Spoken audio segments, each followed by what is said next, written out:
जब आज कांग्रेस के घोषित प्रत्याशी ने सबके साथ प्रदेश अध्यक्ष की नगरी में फॉर्म जमा किया और आज विड्रॉल के दिन वापस अगर ले लेता है तो अब हम क्या कर सकते हैं। कांग्रेस ने घुटने टेके हैं, कांग्रेस के साथ हमारे मध्य प्रदेश के अंदर समाजवादी पार्टी ने घुटने टेके, वो लड़ना नहीं चाहते हैं, उनमें दम नहीं बचा। तो उसमें ये लोकतंत्र की ताकत है, मोदी जी की लोकप्रियता और भाजपा की जनता के पीछे नीचे तक की जड़ें की गहराई है। वापस ले लेगा और मैंने टिकट ताकत से मांगा था कि इससे अच्छा चुनाव लड़ूंगा, मगर पैसे को देखते हुए हमारे कांग्रेस के नेताओं ने टिकट दिया। क्यों दिया उसको?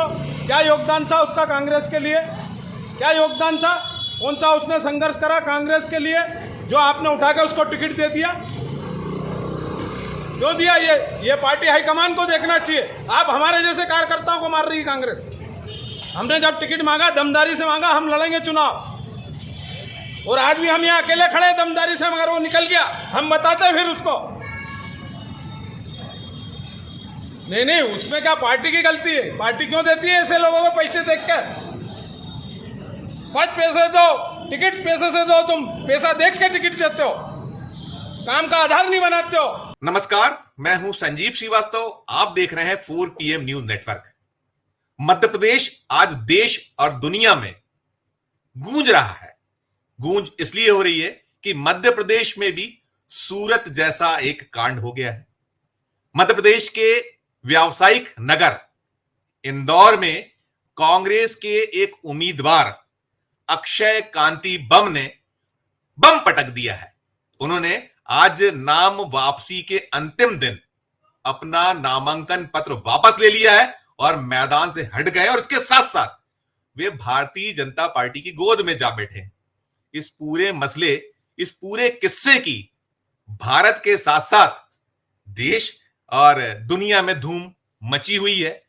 तलाश हो रही है कि यह अक्षय कांति बम आखिर कौन है, इनकी पहचान क्या है, क्योंकि ये बड़े नए से चेहरे थे।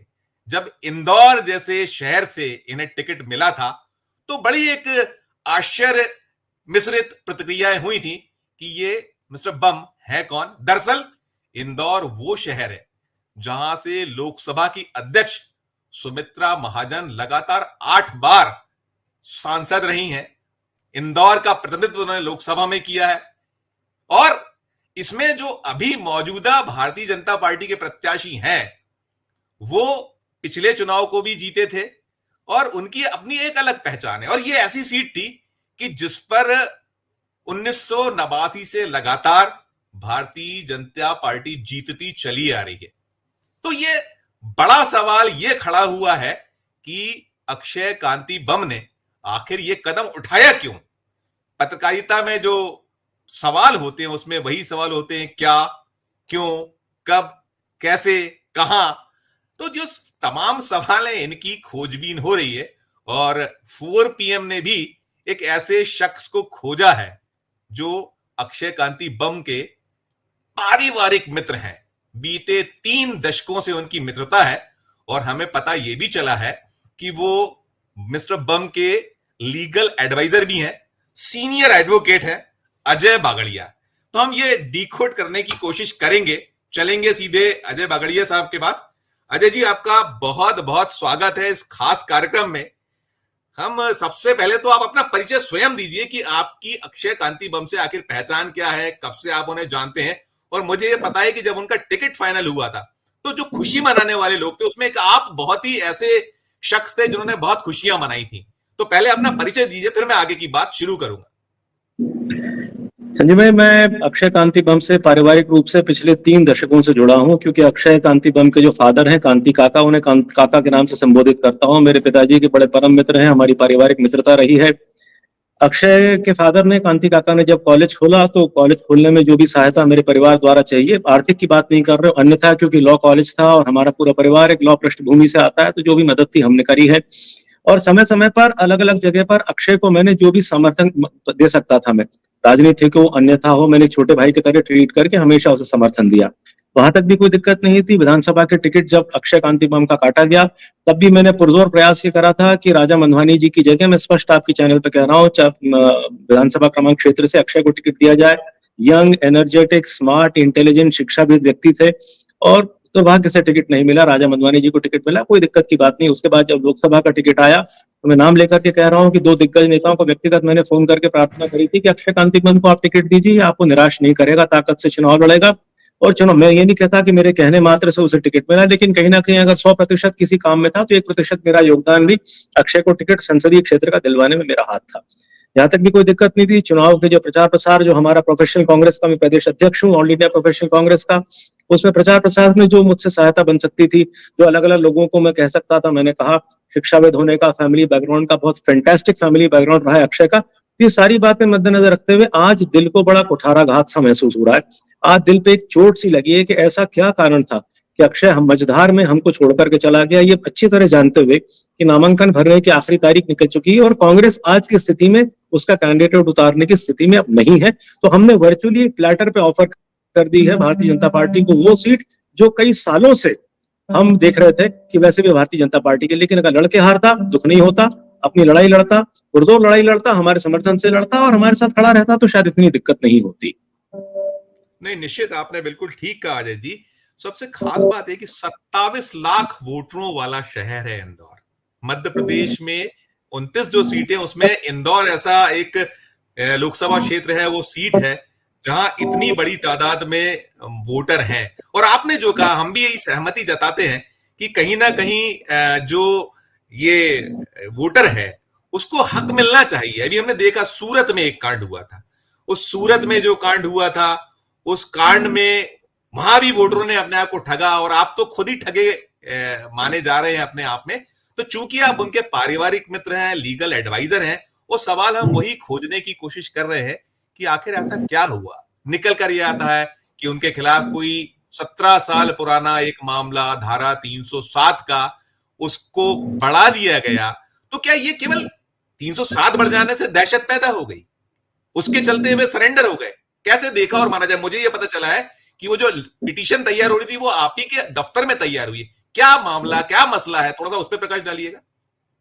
देखिए, बेलेबल ऑफेंसेस को मद्देनजर रखते हुए, बेलेबल ऑफेंसेस का एलिगेशन लगाते हुए अक्षय के खिलाफ और अक्षय के परिवार के एक और व्यक्ति के खिलाफ एक प्राइवेट कंप्लेंट प्रस्तुत की जाती है कई वर्षों पहले, जैसा कि आपने संजीव भाई खुद कहा। उस प्राइवेट कंप्लेंट की पेंडेंसी के दौरान इनकी जमानत हो जाती है, समय समय पर इनकी तरफ से जब पेश न हुए अर्जी लगाई जाती है या कोर्ट में इनकी हाजिरी दी जाती है, मुकदमा चलता रहता है। इनके नामांकन भरने के बाद कंप्लेनेंट की तरफ से एक अर्जी पेश होती है लर्नेड मजिस्ट्रेट की कोर्ट में। वो ये कहते हुए पेश होती है कि जिन धाराओं बेलेबल ऑफेंसेस में उनकी तरफ से जमानत कर दी गई और जिसमें ट्रायल चल रही है, उसमें 307 को और बढ़ाया जाए। वो अर्जी पे सुनवाई के बाद लर्नेड मजिस्ट्रेट साहब, मैं कमेंट नहीं करना हूं मजिस्ट्रेट के आदेश पे क्योंकि वो एक अलग विषय है चुनौती का, उस मजिस्ट्रेट, लर्नेड मजिस्ट्रेट साहब ने 307 की धारा बढ़ाने का उसमें निर्णय लिया। और धारा बढ़ाने के निर्णय के बाद आगामी 10 मई तारीख अक्षय कांति बम की पेशी के लिए मुकर्रर करी। मान लीजिए 10 तारीख को अक्षय कांति बम पेश नहीं होते तो दो चीजें, परिस्थितियां उत्पन्न हो सकती थी। पहला तो ये कि अक्षय कांति बम को एक तारीख और दे देती मजिस्ट्रेट, अगर नहीं देता सेशंस कोर्ट, क्योंकि अब मामला सेशंस कोर्ट में, या सेशंस कोर्ट तारीख अगर नहीं देता तो बेलेबल वारंट इशू करता, क्योंकि सुप्रीम कोर्ट का सीधे कहना है कि जब आप उपस्थित नहीं होते हो तो नॉन बेलेबल वारंट से शुरुआत नहीं की जा सकती। एक पुराना केस है इंदर मोहन गोस्वामी का, एक बेलेबल वारंट आपको इशू होता, बेलेबल वारंट आपका इशू होता। 13 तारीख को इंदौर में वोटिंग है, इंदौर में वोटिंग हो जाती है, उसके बाद आप अपनी जमानत कराने हाजिर हो जाते। नहीं तो आप एंटिसिपेटरी अप्लाई करते, वो भी अगर आप नहीं करते। जो मेरे दफ्तर में इस ऑर्डर की रिवीजन तैयार हुई है 2 दिन पहले मेरी प्रेजेंस में, तो वो रिवीजन हम फाइल कर रहे थे उस आदेश की, इसको चैलेंज करते हुए कि ये इंपोजिशन जो गलत है। तो अगर यही कारण था, देखिए ये तो या ईश्वर जानते हैं या फिर अक्षय कांति में खुद जानते हैं कि क्या कारण था जो उन्होंने उनका नामांकन वापस लिया इस समय पर जाकर के। लेकिन अगर ये कारण था तो ये बहुत ही नगण्य और दरकिनार रखने वाला कारण था। ये वो उन कारणों में से नहीं था जिसको मद्देनजर रखते हुए, जिसको ध्यान में रखते हुए आप अपना नामांकन वापस लेकर के मझधार में एक सबसे सशक्त विपक्ष पार्टी को छोड़ देते इंदौर जैसी महत्वपूर्ण संसदीय क्षेत्र को लड़ने के लिए। देखिए, शंकर ललवानी वहां बहुत ही मजबूत दावेदारों में शुमार थे। फिर अक्षय कांति बम को एक अच्छा अवसर मिला, जैसा आप बार बार कह रहे हैं, आपने समझाने का प्रयास भी किया दर्शकों को हमारे। आखिर वो मजबूरी क्या पाते, क्योंकि आप उनके पारिवारिक मित्र हैं। आपने कहा 307, अभी हम बहुत देश में बहुत सारे हैं, अरविंद केजरीवाल जेल में है, झारखंड के मुख्यमंत्री जेल में है, लड़ रहे हैं, और बार बार राहुल गांधी यही कह रहे हैं कि डरना नहीं है, लड़ना है। तो आपको क्या दिखाई दे रहा है इसमें? ऐसी मजबूरी क्या हो सकती है? वो आर्थिक तौर पे बहुत सशक्त है। उन्होंने जो अपनी संपत्ति घोषित की है, शायद 75 करोड़ 78 करोड़ के आसपास की संपत्ति घोषित है। सही तो फरमा रहे हैं क्या आप, ये मजबूरी स्थिति है केवल सर। 307? बल्कि मेरे पास एक और सूचना जो आई है आज, मैंने दिन में भी इस पे कहीं डिस्कशन किया था, ऑफ रिकॉर्ड एक सूचना मेरे पास आई थी जिसकी मैं पुष्टि नहीं कर पाया। मैंने अक्षय बम जी को भी फोन किए 2 बार, उनके फोन स्विच ऑफ आते रहे, और मैंने तो वो शाम का दृश्य भी देखा कि बड़ी ऐसी निर्लजता के साथ में पार्टी चल रही थी, उसमें वो शामिल थे। मतलब ठीक है कि कोई आपको मलाल नहीं है कि चलिए सूरत का कांड तो वो पर्दे के पीछे हुए, तो ऑन कैमरा सब कुछ दिखाई दे रहा था। तो मुझे जो पता चल रहा था कि कहीं कोई एक 376 भी कुछ उनको कहीं घेरने का प्रयास किया जा रहा था, ये निकल के मेरे पास आया था। कुछ क्या आपको कोई सूचना थी? क्योंकि वो आपके मित्र हैं, आप उनके साथ घूमते भी रहे हैं, आपने प्रचार में भी शायद हिस्सा लिया और आपने खुशियां भी मनाई थी। तो इस सब के पीछे क्या है? क्या आप निकल कर आ रहा है? क्या सच्चाई हो सकती है? सूचना आपके पास हो, जो आपके जानकारी हो। संजय भाई, अगर गैर राजनीतिक दिमाग से देखें, राजनीतिक दिमाग से भी देखें, तो मुख्य तौर पे 3 चीजें होती हैं जो किसी आदमी को सत्ता बदलने पर या पक्ष पार्टी बदलने पर मजबूर कर सकती हैं, सोचने पर मजबूर कर सकती है। पहला तो ये होता है प्रलोभन, आर्थिक प्रलोभन हो सकता है या कोई और प्रलोभन हो सकता है। दूसरा होता है डर, और तीसरा होता है राजनीतिक महत्वाकांक्षा। जहां तक आर्थिक प्रलोभन का प्रश्न है, अक्षय कांति बम उन लोगों में से नहीं है कि आ जाए, क्योंकि पारिवारिक रूप से वो इतने सक्षम है जितने शायद भारतीय जनता पार्टी के कैंडिडेट नहीं है, और बहुत कम कैंडिडेट अगर संसदीय क्षेत्रों की बात करें तो सशक्त, इतने सशक्त हैं आर्थिक रूप से।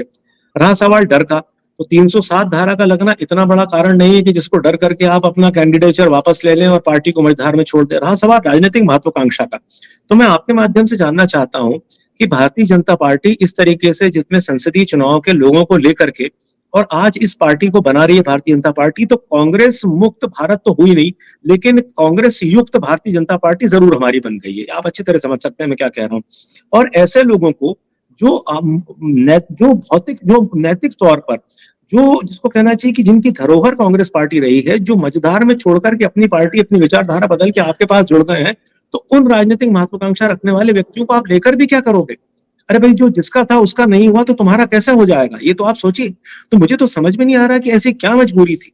और आपने सही शब्द का इस्तेमाल करा कि जिस निर्लज्जता के साथ आज भोजन परोसा जा रहा था उनके घर में बैठ करके और हंसी ठहाके लग रहे थे, मुझे समझ में नहीं आता इतनी प्रसन्नता की क्या बात है। अरे आपने कहीं विश्वासघात करा है, आपने किसी पार्टी के साथ, एक विचारधारा के साथ विश्वासघात करा है, उन सब कांग्रेस कार्यकर्ताओं के साथ विश्वासघात करा है, उन कांग्रेस के नेताओं के साथ विश्वासघात करा है जिन्होंने अपना विश्वास आपके ऊपर रख करके एक यंग ब्लड को टिकट हमने दिया था इस पार्टी ने डिसाइड करके, और उस यंग ब्लड में अपना कॉन्फिडेंस रिपोज करा था कि भाई 1989, अगर आपने सही कह रहा हूं वर्ष 1989 से हम सत्ता के बाहर हैं, संसदीय क्षेत्र में भारतीय जनता पार्टी का वर्चस्व रहा है इंदौर संसदीय क्षेत्र में, तो आपको वहां मौका दिया गया जहां एक जमाने में प्रकाश चंद जी सेठी सरी के कद्दावर नेता चुनाव लड़ते थे, सुमित्रा ताई सरी की कद्दावर नेता चुनाव लड़ती थी, अगर बाकी का नाम हम न भी लें तो वो कद कि आप संसदीय क्षेत्र में आप प्रतिनिधित्व कर रहे थे सबसे मजबूत विपक्ष पार्टी का, तो क्या मजबूरी थी आपकी? आकर के कहिए ना मीडिया के सामने, क्यों नहीं आते हो आप? ये नामांकन वापस लेकर के गले में भगवा दुपट्टा, दर्शकों के लिए जानने का, मैं माफ कीजिएगा बीच में टोक रहा हूं, वही सवाल दर्शकों के लिए जानने का प्रयास आपसे कर रहा हूं, क्योंकि आप उनके पारिवारिक मित्र हैं। और देखिए, मित्रों से कहीं ना कहीं सलाह मशविरा जरूर होता है। तो संजय शुक्ला गए तो उसमें मालूम था कि उनके खिलाफ 135 करोड़ रुपए का वो नोटिस इश्यू हुआ है, जो खनन का मामला है। इनके खिलाफ क्या कुछ ऐसा और रहा है? 307 तो अपनी जगह, 307 इतनी बड़ी धारा मुझे नहीं लगती। और इस पे क्या आपकी प्रतिक्रिया है? इस पे क्या कहिएगा जो उन्होंने किच किया, जो कुछ भी किया है, क्या आपकी उस पर टिप्पणी क्या है आपकी? देखिए, इंदौर एक छक्का लगाया, शायद 6वीं बार या 7वीं बार, जो स्वच्छ शहर, हिंदुस्तान का सबसे स्वच्छ शहर है, वहां इतनी ऐसी राजनीति जो एक बदनुमा दाग हो गया, लग गया, काली खुद गई, हम इसको कह सकते हैं दूसरे पक्ष में, क्योंकि जब आप स्वच्छता की बात करते हैं तो हर तरफ स्वच्छता की बात होती है। तो क्या आपके पीछे क्या मजबूरी आपको देखते हैं और क्या आपकी प्रतिक्रिया इस पे होगी? सुनिए भाई, ये जो आपने 376 धारा वाली बात करी है, कहीं ना कहीं घूम करके मुझ तक पहुंची थी। हालांकि मुझे बहुत ज्यादा विश्वास इस किस्से पर हुआ नहीं, क्योंकि ऐसा कोई भी कृत्य अक्षय कांति बम कर नहीं सकता है। मैं आपको बता दूं, वो कांग्रेस पार्टी छोड़ करके चला गया, एक अलग विषय है, मेरा उनसे जो विरोध है वो एक अलग विषय है। लेकिन जिस पारिवारिक पृष्ठभूमि से वो व्यक्ति आता है, ये बात हम दिमाग से निकाल दें कि ऐसा कोई भी कृत्य उसने करा हो जिसको कि कैरेक्टर असैसिनेशन की श्रेणी में हम ला सके। तो कैरेक्टर का जहां तक सवाल है, कैरेक्टर इंपीचमेंट में उनका नहीं करना चाहूंगा, नहीं है।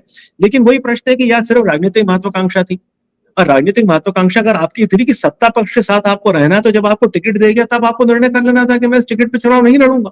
टिकट लेकर के नामांकन की आखिरी तारीख के बाद विड्रॉ कर, देखिए संजय शुक्ला का आपने नाम लिया, विशाल पटेल, संजय शुक्ला, दो हमारे यहाँ के पूर्व विधायक रहे हैं जिन्होंने कांग्रेस पार्टी छोड़ करके भारतीय जनता पार्टी ज्वाइन करी। मैं आपके चैनल के माध्यम से बता दूं, जिस दिन उन्होंने भारतीय जनता पार्टी ज्वाइन करी, उन दोनों को व्यक्तिगत, मेरे बहुत अच्छे मित्र हैं, दोनों पारिवारिक मित्र हैं। संजय की वाइफ तो मेरी वाइफ की बड़ी परमपम मित्र है, और दोनों को मैंने बधाई दी। मैंने कहा भाई आपको नई पारी की आप दोनों ने शुरुआत करी है, अपन इस झगड़े में न जाए, आपने सही करा गलत करा, लेकिन आपको ऑल द बेस्ट नई पारी के लिए, ईश्वर आप दोनों को स्वस्थ प्रसन्न रखे और आपको सफलता प्रदान करे। और दोनों ने मुझे जवाब दिया कि अजय भाई आपके हमारे संबंध आजीवन वही रहेंगे, व्यक्तिगत तौर पर मैंने कहा निश्चित तौर पर वही रहेंगे। तो उन्होंने चुनाव लड़ा, ताकत से चुनाव लड़ा, अपने सारे सामर्थ्य से चुनाव लड़ा, अपने पुरुषार्थ से चुनाव लड़ा। चुनाव जीते हारे एक अलग विषय है, फिर उनको पार्टी की विचारधारा जिस भी कारण से वो गए हो छोड़ करके चले गए, और उन्होंने स्पष्ट भी करा, अलग अलग प्लेटफॉर्म पे स्पष्ट भी करा। लेकिन यहाँ परिस्थिति आप देखिए ना, यहाँ क्या करा अक्षय ने, और आप कहां से आते हैं।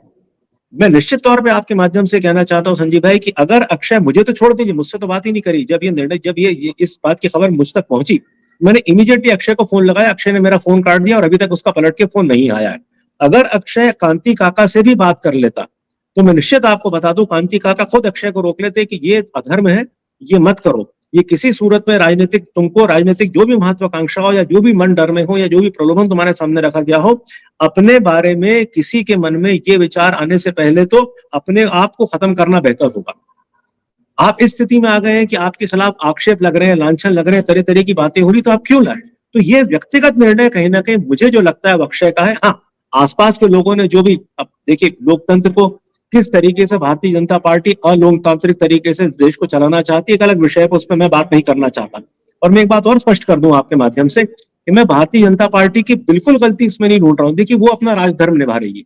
आज सत्ता पक्ष होने के साथ सबसे बड़ी मजबूती सत्ता पक्ष की यह होती है कि विपक्ष को जितना आप मेरुदंड पे वार कर सकें करिए, लेकिन आपके मेरुदंड पे वार करने के साथ ही आप मेरुदंड विहीन हो जाए, ये तो आपके हाथ में है ना। लड़कर के तो आप हार सकते थे, आप मेरुदंड विहीन क्यों बन गए? Why have you become a spineless man? ये सवाल तो इन्हें अपने आप से पूछना चाहिए कि ऐसी क्या मजबूरी थी। मैं वही सवाल वही करना चाह रहा था। साथ साथ आपने एक बड़ी तल्ख टिप्पणी आज की थी, एक लाइन की आपकी एक टिप्पणी थी जो बड़ी चर्चाओं में रही। दिन में मैंने कहीं सुना था आपको, किसी आप सोशल मीडिया पे कहीं देख रहा था मैं, तो वो टिप्पणी आपकी, आप क्या इसे मैंने एक लाइन में एलोबरेट कीजिएगा, तो क्या आप जो आपने वो टिप्पणी पे अडिग है कि आप कुछ उसमें कुछ हो गया मामला कि नहीं, अब शायद ज्यादा हो गया? देखिए वो टिप्पणी मैंने कोई भावावेश में आकर के नहीं करी थी, मैंने एक उदाहरण के रूप में टिप्पणी करी थी और आज भी मैं उस टिप्पणी पे बरकरार हूँ। मुझे एक बात बताइए कि अगर आपका कोई धर्म होता है, आप अपने काम के प्रति ईमानदारी नहीं रखते, तो क्या आपका कैरेक्टर खराब नहीं बनता इस बात से? कि कैरेक्टर सिर्फ इसी बात से बनता है, आपका चरित्र सिर्फ इसी बात से बनता है कि आप ईमानदारी से काम करते हैं। अरे जहाँ आपकी विचारधारा है, जहाँ लोग आपसे जुड़े हैं, जहाँ लोग आपके लिए मेहनत कर रहे हैं, जहाँ आपके ऊपर विश्वास करके आपको जनप्रतिनिधि के रूप में एक सबसे बड़ी विपक्ष पार्टी भेजना चाहती है संसद में, एक संसदीय एक व्यक्ति क्या होता है संजीव भाई मुझे बताइए, एक सांसद क्या होता है? एक बड़े से संसदीय क्षेत्र का, जहाँ की पॉपुलेशन करीब 30 से 35 लाख लोगों की है, उनका प्रतिनिधित्व करते हुए आप कानून बनाने की प्रक्रिया में हिस्सेदार होते हैं। तो क्या आपको नई जिम्मेदारी आपकी बनती थी, एक नैतिक जिम्मेदारी आपकी? तो आपने अपनी नैतिकता नहीं खो दी क्या? तो मैं उसी टिप्पणी की बात कर रहा हूँ जिस टिप्पणी की आप बात कर रहे हैं। तो मैं कहीं गलत नहीं था मैंने अगर मैंने टिप्पणी का उपयोग करा, और ना ही मेरे हिसाब से कि मैंने कोई कैरेक्टर असैसिनेशन की बात करी है इनकी। मैं उनके चरित्र पे बिल्कुल कमेंट नहीं कर रहा हूँ, ना ही मैं करना चाहता हूँ, लेकिन कहीं ना कहीं एक आत्मावलोकन की जरूरत है उन्हें। आज रात को बैठ करके करे कि मैंने करा क्या। सुबह 6 बजे आप प्रचार करते हैं जाकर के चौथरा मंडी में लोगों के साथ, हमारे कार्यकर्ताओं के साथ प्रचार करते हैं। उसके बाद 10 साढ़े 10 बजे आप में ऐसा क्या तथा कथित हृदय परिवर्तन हो जाता है कि आप जाकर के आपका नामांकन वापस लेते हैं और भारतीय जनता पार्टी में शामिल हो जाते हैं। तो विचार तो उन्हें करने की आवश्यकता है, बजाय इसके कि मैं विचार करूं मैंने क्या कहा था। नहीं, शायद आपने ये कहा था कि फिर आपसे तो वैश्या अच्छी, ऐसा कुछ आपने टिप्पणी की थी। मैंने कहा ऐसे राजनेताओं से तो वैश्या अच्छी, कम से कम अपना धर्म तो निभाती है, अपने काम के प्रति तो ईमानदार रहती है। मेरा मतलब ये कतई नहीं है कि इनके क्यों मैं कोई एक कंपैरिजन मैं नहीं करना चाहता, नहीं मैं इनके बारे में कुछ कहना चाहता हूँ, लेकिन आप मुझे बताइए जो काम के प्रति ईमानदारी नहीं रखता है वो व्यक्ति कैसे विश्वास पात्र कैसे हो सकता है? तो क्या सिर्फ कांग्रेस पार्टी की गलती थी? मुझसे कई लोगों ने कहा कि सर ऐसी पार्टी ने आपने ऐसे आदमी को टिकट क्यों दिया? अरे भाई टिकट देने के पहले क्या मालूम था? आज वर्षों से कांग्रेस पार्टी के प्रति ये व्यक्ति डेडिकेटेड रहा है। विधानसभा में ताकत से इस व्यक्ति ने टिकट मांगा, काम करा, उसके बाद विधानसभा के बाद लोकसभा में टिकट, जैसा कि मैंने पहले भी कहा कि कांग्रेस पार्टी किसी के घर नहीं जाती कभी टिकट देने। आज विपक्ष में हमारी स्थिति कमजोर है, मैं मानता हूँ, इतने सांसद हमारे नहीं है जितने होना चाहिए लोकसभा में या राज्यसभा में, तो भी कोई किसी के घर टिकट देने नहीं जाता। आपने टिकट मांगा, आपके पुरुषार्थ को देखते हुए, आपकी कैपेबिलिटीज को देखते हुए, आपकी कॉम्पिटेंस को देखते हुए आपको टिकट दिया गया। आपको चुनाव लड़ना चाहिए था, तो क्यों नहीं चुनाव लड़ा आपने? और ये विचार सिर्फ आज इंदौर का नहीं है संजीव भाई, ये स्थिति जैसे आपने बताया कि सूरत की, पूरे हिंदुस्तान की ये स्थिति है। मध्य प्रदेश में खजुराहो में इसके पहले हुआ, इसी चुनाव में हुआ, या और लौटे तो 2009 में ऐसा हुआ था कि राजकुमार पटेल ने वो बी फॉर्म नहीं जमा किया था, डॉक्टर भागीरथ प्रसाद ने वो टिकट जो मिल गया था कांग्रेस से उसको लौटा के बीजेपी की गोद में चले गए। तो बहुत सारे उदाहरण है कांग्रेस के लिए। इसलिए लोग कह रहे हैं कि शायद कांग्रेस सबक नहीं लेती और कहीं परख नहीं कर पाती। दोनों बातें हो रही हैं। जो आपने कहा, मैं उसी पे आपको काउंटर कर रहा हूं कि ये इसीलिए बार बार कहा जाता है आपने कांग्रेस की गलती कैसे है, इसमें प्रत्येक कांग्रेस भी कहीं ना कहीं दोषी तो है। देखिए, कांग्रेस की गलती संजीव भाई मैं इसलिए नहीं मानता कि डॉक्टर अभिषेक मनु सिंघवी का जब राज्यसभा से नॉमिनेशन था तब कुछ लोगों ने क्रॉस वोटिंग करी थी, आपको याद होगा कुछ महीने पहले। तब भी डॉक्टर सिंघवी ने ये कहा था कि भाई हमको लोगों को पहचानने में गलती हुई। निश्चित तौर पे मैं उन्हीं की भाषा फिर दोहरा रहा हूं कि निश्चित तौर पे हमसे भी लोगों को पहचानने में गलती हुई, लेकिन लोगों को पहचानने में गलती होना एक अलग विषय है और लोगों का हमारे साथ विश्वासघात करना एक अलग विषय है। किसको अच्छा नहीं लगता सत्ता पक्ष के साथ जुड़ना? सत्ता पक्ष के साथ जुड़ने के अपने फायदे होते हैं, क्या मैं नहीं जानता? क्या वो कांग्रेस के कार्यकर्ता नहीं जानते जो संसदीय क्षेत्र में काम कर रहे हैं, हिंदुस्तान में काम कर रहे हैं? हमें अच्छा लग रहा है पिछले 20 साल से विपक्ष में बैठे मध्य प्रदेश में और आने वाले 5 साल विपक्ष में और बैठेंगे, तो ऐसा नहीं कि ये अकल हम में नहीं है। लेकिन फिर भी हम क्योंकि विचारधारा से जुड़े हैं, एक लोकतांत्रिक विचारधारा से जुड़े हैं, देश के जो सही के विकास की विचारधारा से जुड़े हैं, इसलिए हम जुड़कर के काम करते हैं। विपक्ष के अपने नुकसान है, हम सब झेल रहे हैं, तो क्यों चला जाए? एक चीज और बताइए अजय जी, ये जो एज ए एडवोकेट जो कुछ आज हुआ, खुलेआम सरेआम हुआ कि आता है बीजेपी के लोग उन्हें लेके जाते हैं, एक विधायक है जो वो भी कहीं ना कहीं कानून तो बनाते ही, विधानसभा में है वो आते हैं, वो लेकर चले जाते हैं, उसका पर्चा वापस कराते हैं और वो भी अपने साथ ले जाके बैठ के चले। इसको कैसे देखिएगा? ये कैसा लोकतंत्र है? इसको किस श्रेणी में लिया जा सकता है? कानून अगर हम उसमें कहीं उसमें लाना चाहें दायरे में, एज ए एडवोकेट आप उसे कैसे देखें? क्योंकि कई मामलों में होता है, इसको कई डकैती भी बोली जा रही है, आरोप लगाया किसी ने, कहा कि ये डाके जैसा है, डाका डाला गया है। जो मर्म दर्द है लोगों का, मैंने किसी वोटर से बात की, उसने कहा डाका हो गया हमारे वोट पे। कैसे देखेंगे इसको? क्या आप टिप्पणी करेंगे? देखिए, स्ट्रिक्टली अगर संजीव भाई इसको लीगल पैरामीटर्स में देखें तो ये इलीगल एक्ट नहीं माना जाएगा, क्योंकि नामांकन वापस लेने की तारीख के पहले ही छूट होती है प्रत्याशी को कि नामांकन वापस ले ले। कानूनी रूप से तो इसमें कुछ नहीं, लेकिन जहां कानून नहीं है वहां मर्यादा है, वहां आचरण है, वहां नैतिकता है। तो मैं नैतिकता ही वाली श्रेणी में कर रहा था कि उस एंगल से क्या आप कहेंगे? आपने महाभारत और मैंने भी पढ़ी अच्छी तरीके से, आपने देखा होगा शायद हस्तिनापुर का ही भरा हुआ दरबार था जहाँ की द्रौपदी का चीरहरण दुर्योधन और दुशासन ने करा था।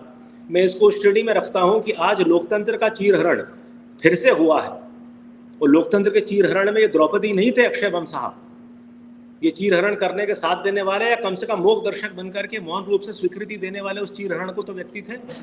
तो लोकतंत्र का जो चीरहरण सुबह शाम किया जा रहा है, आपको क्या लगता है लोगों के मन में नहीं है?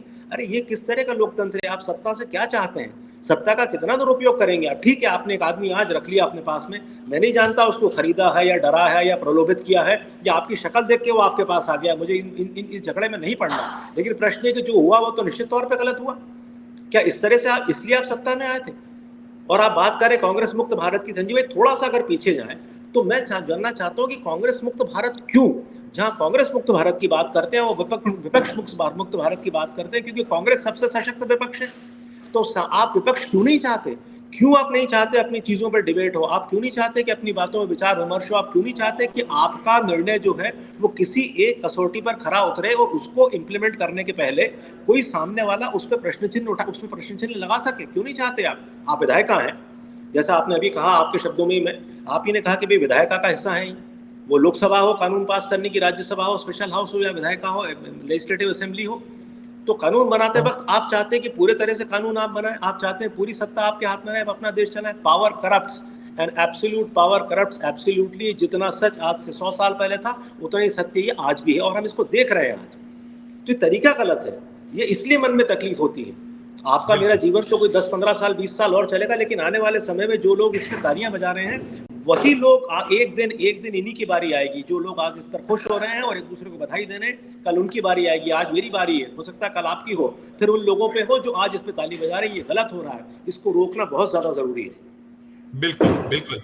अजय जी, आपने हमसे बातचीत की और बहुत बेबाकी से अपनी राय प्रकट की। वो आपके मित्र हैं, जैसा मर्म दर्द इंदौर के 27 लाख वोटरों में बहुत बड़ी संख्या होगी, जिन्हें हो रहा होगा कि दो राष्ट्रीय पार्टी, एक बीजेपी एक कांग्रेस, एक राष्ट्रीय पार्टी मैदान से हट गई है और दूसरी राष्ट्रीय पार्टी जिसके लिए चुनाव वैसे ही बहुत कठिन नहीं था, वो अब उसको भले ही आसान हो गया रहा, आसान हो गई, लेकिन इसके रिपरकेशन जैसा आपने कहा कि बहुत बुरे होंगे, दूरगामी होंगे। और जो इंदौर स्वच्छ शहर एक देश का कहलाता है, उस पर एक कालिक तो पुती गई, वो निकल कर आया। तो आपका पुनः बहुत बहुत धन्यवाद, बहुत बहुत शुक्रिया।